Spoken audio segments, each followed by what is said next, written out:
నమస్కారం ఘంటారావానికి స్వాగతం. ముందుగా ప్రధానాంశాలు. నంద్యాల జిల్లాలో ప్రైవేటు బస్సును ఢీకొన్న లారీ, మంటల్లో 2 వాహనాలు దగ్ధం, 3 మృతి.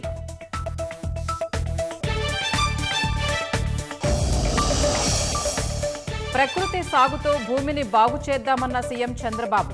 ఏపీలో ఉద్యానం, ఆక్వా రంగాల్లో విస్తృత అవకాశాలున్నాయని వెల్లడి.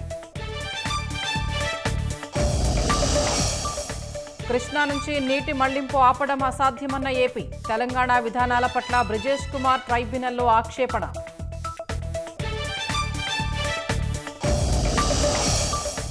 పట్టణ ప్రాంతాల్లో భూముల మార్కెట్ విలువల సవరణకు నిర్ణయం. ఫిబ్రవరి 1 నుంచి అమల్లోకి తీసుకురానున్న రాష్ట్ర ప్రభుత్వం.